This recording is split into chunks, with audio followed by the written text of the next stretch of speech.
दोस्तों नमस्कार, मैं हूं विनीता यादव। जिस तरह से पहले और दूसरे चरण में कम मतदान हुआ, उसी के साथ चिंता की लकीरें बीजेपी के उन तमाम चेहरों पर आनी शुरू हो गई हैं जो ये दावा करते थे और ये सोचते हैं कि मोदी जी है तो कुछ भी मुमकिन है, यानी कि उनकी जीत भी मुमकिन है। अभी तक राज्यसभा के द्वार थे, अब लोकसभा के द्वार आने की तैयारी में जमीन पर उतरे हुए हैं, लेकिन पता चल रहा है कि सट्टा बाजार भी उन्हें कोई नंबर देने को तैयार नहीं है। और ऐसी स्थिति तब होती है जब उनकी हार की तस्वीर दिख रही होती है। ऐसी तस्वीरें अब सामने आने लगी हैं। अगर आप बात करें बॉलीवुड जगत की, तो बॉलीवुड जगत में भी इस वक्त इंतजार हो रहा है कि इस बार का बदलाव किस तरफ होने जा रहा है, हो रहा है, क्या तस्वीर सामने आने वाली है। कॉर्पोरेट जगत भी अपनी नजर टिकाए हुए है कि अब क्या होगा। अब लगभग ज्यादातर लोग जो है, अब वो सभी कोशिश ये कर रहे हैं कि वो एक बीच में किसी न्यूट्रल मोड में आ जाए, ना इधर जाए ना उधर जाए। ऐसी स्थितियां मीडिया में भी दिखाई देने लगी हैं। कुछ टीवी चैनल्स भी अपना रुख बदलने की कोशिश कर रहे हैं। वो भी कोशिश कर रहे हैं कि अब वो जेपी नड्डा की भी पूरी रिपोर्ट निकालें, उनके भी घोषणा पत्र की पूरी छानबीन कर, जो कि लोगों को हजम नहीं हो रहा कि वो खास टीवी चैनल जो कि उनके घोषणा पत्र का राग गा रहे थे, अब उनकी जांच करने पर उतर आए हैं। ऐसा क्यों हो रहा है? ये दो चरणों के चुनाव मतदान ने किस तरह की तस्वीर की तरफ इशारा कर दिया है। इस वक्त लोगों में रात रात भर जगने की आदत होने लगी है, क्योंकि वो चिंता कर रहे हैं, 1 महीने बाद की भविष्यवाणी ज्योतिष से पता कर रहे हैं। इस तरह की तस्वीरें सामने आने लगी। आइए बात करते हैं वाई जी से और समझते हैं कि ये बड़े चेहरे जो है वो कौन कौन से हैं और किस तरह की चिंता उनके सामने आ रही है और कैसे डर है कि वो अपनी जमीन खो देंगे। ये बहुत बड़ी बात है यहाँ पर।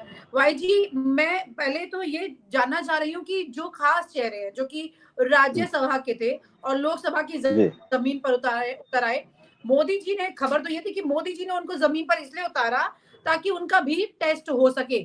लेकिन इस बार कुछ और ही हो रहा है। इस बार तो ऐसा लग रहा है कि क्योंकि लहर में निकल आते थे सब, अब वो लहर की जगह उस वक्त उनको टेस्टिंग पीरियड में भेज दिया है जब लहर ही नहीं है। तो अपना अपना दम कैसे चेक कर पाएंगे अब ये लोग? देखिए, मैं आपको एक बात बताना चाहूंगा जो मेरे ख्याल से बहुत स्पष्ट होगी विनीता जी। आज मोदी जी जिन चेहरों का इस्तेमाल करना चाहते हैं, जिन स्टार्स को उतारने की कोशिश कर रही हैं, जिन बड़ी हस्ती, चाहे वो बॉलीवुड से हो, चाहे वो फिर आपकी लीडरशिप से हो, चाहे पॉलिटिशियंस हो या फिर समाज सेवी, ये सब इसलिए आज जनता के लिए मायने नहीं रखते हैं। उसकी बहुत सीधी सी वजह ये है कि आज से पहले इन तमाम चेहरों की अपनी सरकार में हैसियत क्या थी। ये सिवाय एक दिखावे के चेहरे थे, पोस्टर थे, इसके अलावा ये कुछ नहीं थे। यहाँ पर हकीकत ये है कि अगर ये तमाम चेहरों में से कोई भी अपनी मर्जी से, इवन राजनाथ सिंह जैसा लीडर जो जो प्रधानमंत्री पद का दावेदार था, जो बेसिकली मोदी जी से भी ज्यादा उस वक्त अहमियत रखता था, जिस तरीके से इस देश की जनता ने उसको बिल्कुल जीरो होते हुए देखा और सिर्फ जो है डिफेंस के और कुछ चंद बयानों के जितने आदेश मिले उतने बयान देने की सूरत में देखा। जनता बेवकूफ नहीं है इस देश की। वो अलग बात है कि मोदी जी के बातों पर भरोसा किया। जनता ने कहा कि सबका साथ सबका विकास होगा, सबका साथ सबका विकास नहीं हुआ। विकास जिनका होना था उनको पीछे ले आए और दूसरों का, जिन्हें सब कहना चाहते थे, उनके घरों पे बुलडोजर चला दिए। तो कुल मिलाकर जो सिचुएशन देखी कि आपने कहा कुछ और किया कुछ और, जो लीडरशिप, जो मुख्यमंत्री, जो चाहे वो शिवराज सिंह चौहान हो, चाहे वो फिर राजस्थान की वसुंधरे हो, और बेसिकली चाहे रमन सिंह हो छत्तीसगढ़ में, ये तमाम चेहरे, और इवन योगी जी के साथ में आपकी खटपट, आपका मंच पर उनको जो है सत्कार या सम्मान नहीं देना, या फिर आपका जिस तरह का व्यवहार फोटो सेशन जैसा रहा है, और जिस तरह से आपने इस देश के इस जो बार तो भाई अप्रूव्ड, उन्होंने अपने कुछ मुख्यमंत्री को भी एमपी इलेक्शन लड़ा दिया बदल है। दिया। अब वो ऐसा किया है भाई, योगी जी के साथ खुद के जो है वो वीडियो वायरल हो रहा है, वो उनको हाथ पकड़ के दूसरी तरफ का रास्ता दिखाते हैं। तो ये जो एक एरोगेंस था मोदी जी का, ये एरोगेंस यानी किसी को कुछ करने की इजाजत ही नहीं थी। तो इन चेहरों को, जो मिट्टी थे, जिनकी औकात ही कुछ नहीं थी, इनको आप बड़े चेहरे कहते रहे। जनता इन्हें देख चुकी थी कि इनकी कोई हैसियत नहीं है, इन्हें उतारने का कोई फायदा नहीं है। इस वक्त जो पोलिंग है वो मोदी वर्सेस मोदी है, अच्छा तो मोदी या जनता ने बुरा मोदी, मौका सीधी बीजेपी बात। को दिया था या मोदी को दिया था? ये भी तो एक बड़ा सवाल है। देखिए, पहली बार जनता ने जो एक मौका दिया था विनीता जी, वो एक मोदी जी को दिया था, जिसमें दो फैक्टर थे। ये बहुत बड़ी बात है, इसको साइकोलॉजिकली समझे। अन्ना हजारे केजरीवाल एंड पार्टी ने एक आंदोलन किया जहां पर मिडिल क्लास जो है वो एक पूरी तरह से खड़ा हो गया और मिडिल क्लास ने पूरी भीड़ जुटाई। गांव गांव शहर शहर मोमबत्तियां जली और मोमबत्तियां जलते वक्त जो है विनीता जी, लोग ये चाहते थे कि भ्रष्टाचार से मुक्त एक हिंदुस्तान होना चाहिए। और अब हम चूंकि देखिए सबसे बड़े भ्रष्टाचार के जो है के बढ़ावा देने वाले भी मिडिल क्लास होते हैं और उसके शिकार भी मिडिल क्लास होते हैं, मगर अपनी तमाम इच्छाओं और अपनी तमाम चीजों को दांव पे रख के इस देश की जनता में एक बयार उठा जिसमें अन्ना हजारे लीड कर रहे थे, मगर आरएसएस का इनपुट था और अचानक उनको साइड करके भारतीय जनता पार्टी ने गुजरात मॉडल से उस पूरे के पूरे जो है कैंपेन को रिफ्लेक्ट कर दिया, मतलब उसको रिप्लेस कर दिया। और जो गुजरात मॉडल था, एक एक बहुत बड़ी बात आपको बता के जाऊंगा इसमें। देखिए गुजरात मॉडल में लोगों ने दिमाग नहीं लगाया, दो चीजें इंक्लूड की थी। उस एजेंसी का नाम है एपको वर्ल्ड वाइड, जिसको इजराइल चलाता है। इजराइल से दुनिया के 136 नेताओं की ब्रांडिंग करती है, उनको सत्ता दिलाने की गारंटी लेती है, पैसे लेती है, किसी से 20,000 करोड़, किसी से 26,000 करोड़, किसी से 30,000 करोड़। आप भी समझ लेना, गिन लेना है, समझ लेना, बाद में हिसाब निकाल लेना किसने कितने दिए होंगे और कितने नहीं दिए होंगे। वाइब्रेंट गुजरात के इवेंट को हाईलाइट करने का कॉन्ट्रैक्ट जो है तब से इनका रिश्ता बना था जब ये मुख्यमंत्री होते थे गुजरात के। एपको वर्ल्ड वाइड इजराइल की एक एजेंसी है, एपको वर्ल्ड वाइड ने इनका कैंपेन किया और कैंपेन को जो है उस हालत में इस देश की जनता से मनवा दिया। उसमें दो चीजों को बिल्कुल शातिराना कनेक्ट किया। एक तो ये था कि एक जो गुजरात में जो दंगे हुए थे और उसके बाद जो वहां पर जो मोदी जी का जो एक रूप सामने आया, उस रूप को चोरी से कनेक्ट कर दिया और सामने रखा गुजरात का विकास। इसमें एक इतना बड़ा झूठ था, इसको प्लान किया गया।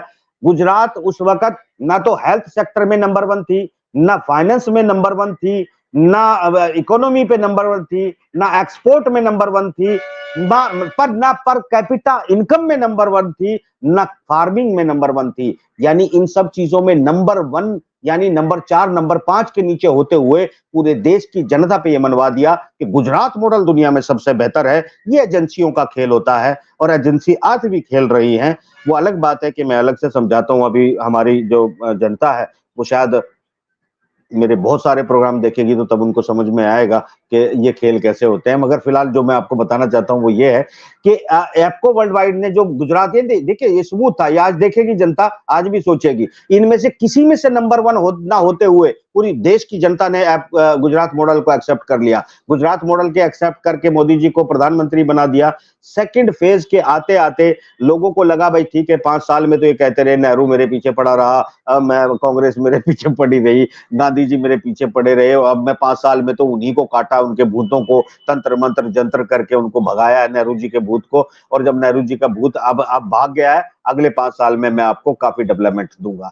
तो आगे अगले 5 सालों के अंदर अगर जो कुछ मतलब अर्थव्यवस्था पे जब बात करेंगे तो हम जरूर बात बताएंगे कि किस तरीके से अर्थव्यवस्था डूबी और कहां कहां ये चली गई। मगर फिलहाल ये बताना चाहूंगा कि वो वहां ये फेलियर साबित हुए और फेलियर साबित होने के बाद लगातार ये इनकी एग्रेशन बढ़ती गई और एग्रेशन जो है वो इस अंदाज में बढ़ती गई कि जमीन पर कुछ और था और उनकी जबान पर कुछ और था और बोलने का किसी को अधिकार नहीं था।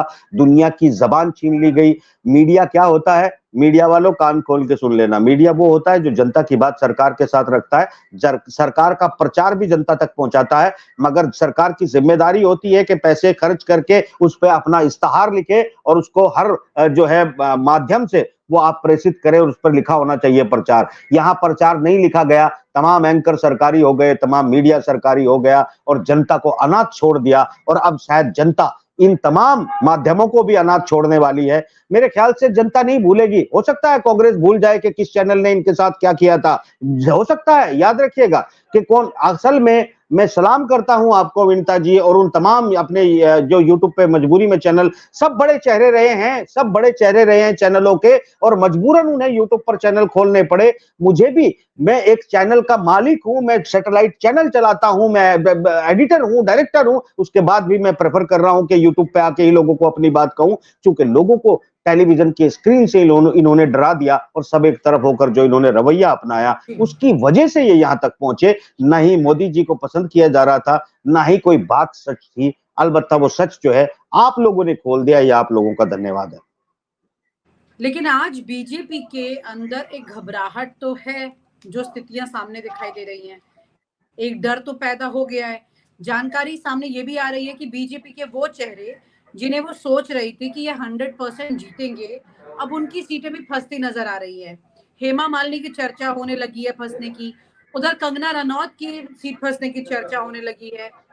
इधर तमाम राजस्थान में भी अगर बड़े चेहरों की बात की जाए तो उनके सामने भी कुछ मजबूत नेता जो है वो उतार दिए गए कांग्रेस द्वारा, वहां पर भी सिचुएशन फंस रही है।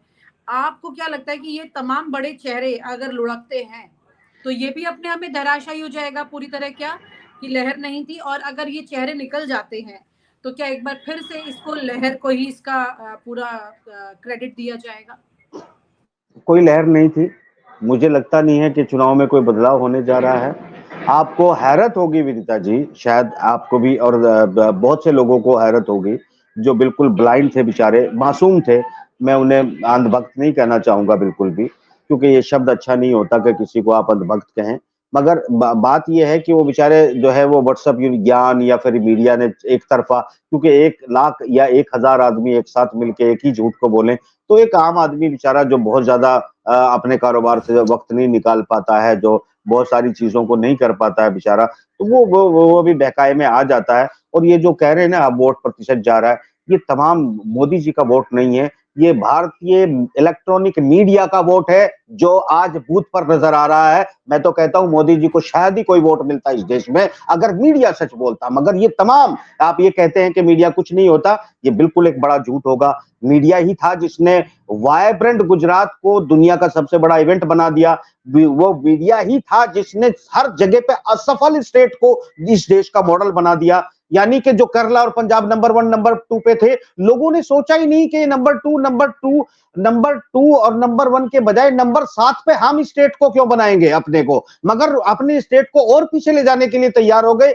ये मीडिया के कर्मचारियों का कमाल था, मीडिया के मालिकों का कमाल था। और मीडिया की ये बात जनता भी सुन ले मेरी कान खोल के, जिस मीडिया हाउस का मालिक जो है अरबपति और करोड़पति होगा, जिसे जनता का लहू चूसना होगा, वो तुम्हारे लिए रिपोर्टर रखेगा, वो तुम्हारे लिए जो है चैनल खोलेगा, वो तुम्हारी मीडिया की बात करेगा। अरे अकल अकल पे तुम्हारे मिट्टी पड़ जानी चाहिए, तुम्हें होश आना चाहिए कि जिन चैनलों के मालिक अरबोपति और करोड़पति है वो तुम्हारा लहू चूसने के लिए रिपोर्टरों को लाते हैं। ऐसे तमाम पत्रकारों को तुम्हारा शोषण करने के लिए लाया गया है। तुम उनको मीडिया समझते हो? मीडिया नहीं है वो बेसिकली एक जाल है, वो ट्रैप है और तुमको फंसाया गया और आज तक फंसा रहे हैं। आपकी नाराजगी यहाँ पर जायज भी है क्योंकि मीडिया की बहुत सारी चीजों पर सवाल इन्हीं कई सालों में ज्यादा उठे हैं। और मैं एक बात बताता हूं विनीता जी, मैं एक बात आपको बताता हूं। मैं मध्य प्रदेश में 2011-12 में एक चैनल लगाया जो कांग्रेस पार्टी के नेताओं का था। गोविंद सिंह कुशवाहा के बेटे ने उसको शुरू किया था। दिग्विजय सिंह भी जो है मतलब उनके नजदीकी थे। वो थे जो दिग्विजय सिंह सरकार में जो है गृह मंत्री रहे थे, गोविंद सिंह कुशवाहा। उनके चैनल पे बैठ के मैंने कांग्रेस को, जब मैं as a CEO as editor in chief बात कर रहा था, तो मैं रोज बैठ के उसी चैनल पे कांग्रेस से सवाल पूछता था, कांग्रेस की बुराई करता था। और वो आकर वो सिर्फ मुस्कुराते थे। उनमें से कभी मुझे आकर ये नहीं कहा कि आप जो है कम से कम थोड़ा बहुत तो हमारा लिहाज कर लो। मैं कहता था भाई साहब जो दूसरे एंकर हैं या दूसरी चीजें हैं, अपना ऐड है, कोई चीज है, वो आप चला लो। मैं आपके जो है अपनी तनख्वाह भी अपने घर पे रखो, मुझे माफी दे दो, मैं आपके लिए नहीं बोल सकता। ऐसा बहुत बार है। 2014 में जब मोदी जी की सरकार आती है, मैं वॉइस ऑफ नेशन को देख रहा था, उत्तराखंड के चैनल को एज ए हेड देख रहा था। उसके बाद मैंने वो मेरे पास आए, मुझे कहा सर आप बैठिए, आइए आप कंटिन्यू करिए। मैंने कहा भाई साहब मेरा वनवास शुरू हो चुका है, क्योंकि मैं मीडिया का रुख देख चुका हूं। अब 5 साल के लिए मैं इस मीडिया में शायद मुझे ना कोई बुलाएगा ना मेरी कोई बात सुनेगा। लोगों का माइंड सेट चेंज हो चुका है। मगर 5 साल के बजाय मेरा वनवास 10 साल हो गया, और 10 साल के बाद भी अब लोगों की जहनियत ऐसी हो गई, मुझे तस्लीम करेंगे कि नहीं। मगर याद रखना, मैंने अपने देश की लड़ाई लड़ी है, न किसी मजहब की, न किसी पार्टी की, न किसी और की। और मैं अपनी आखिरी सांस तक देश की लड़ाई लड़ूंगा। मेरे लिए कोई पार्टी अहमियत नहीं रखती, चाहे वो मोदी हो या राहुल। जी, आपकी बात की बहुत सम्मान करती हूँ मैं। थोड़ा विषयांतर भी हो रहे हैं हम इसके साथ में, क्योंकि भावनाएं अक्सर बहा ले जाती हैं। यहाँ पर अगर हम ये देखें कि बीजेपी की मैं भी 10 साल जो है मतलब एक तरह से अनाथ ही रहा हूं ना। मैं समझ सकती हूँ ये परेशानियां, जब खास तौर से उस पत्रकार के लिए जो हमेशा किसी भी परिस्थिति में वही सच बोलता है जो कि होता है, उसको ये जो दुख होता है। होगा। मैं इस बात को समझती हूँ। और एक स्थिति, लेकिन अभी अगर हम पॉलिटिकल सिचुएशन में देखें तो इस बार बीजेपी की सीटें गिरेंगी, ये तय है। इस बात को आप कितना मानते हैं? नहीं नहीं, मैं क्लियर मान रहा हूं, मैं क्लियर जमीन पे देख रहा हूं। मैं तो ये कहता हूं कि 2 चरण में जो सिचुएशन पैदा हुई है विनीता जी, ये तीसरे चरण को इतना ज्यादा अफेक्ट करेगी, इतना ज्यादा मुतासिर करेगी। और अभी लोगों में शायद वो चर्चा नहीं हुई है, जो सुप्रीम कोर्ट ने फैसला लिया है, वो फैसला जो बेसिकली जो डिवाइस होती है, जो डाटा और सिंबल अपलोड करने वाली होती है ईवीएम के अंदर, सुप्रीम कोर्ट ने जिस तरह उसको सिक्योर कर दिया है, उसमें पूरा एपिसोड आपको करना पड़ेगा देश की जनता को समझाने के लिए। धांधली नहीं होगी, नहीं चल पाएगी, कोई मैनिपुलेशन नहीं हो सकता, ऐसा इंतजाम हो चुका है। मतलब अगर इंतजाम हो चुका है और मैनिपुलेशन नहीं होगी, तो वह वोट जी, जो जी, परसेंटेज है वो इशारा कर रही है कि जमीन खिसक चुकी है और पूरी तरह खिसक चुकी है। थैंक यू सो मच भाई जी, थैंक यू सो मच। जी। ये बहुत फैक्ट्स और रिवीलिंग फैक्ट्स हैं। Thank you so much. और आप हमसे जुड़े रहने के लिए सब्सक्राइब करें यूट्यूब पर, फॉलो करें ट्विटर पर और लाइक करें फेसबुक पर। और ज्यादा जानकारी के लिए आपको टाइप करना होगा सिर्फ न्यूज नशा।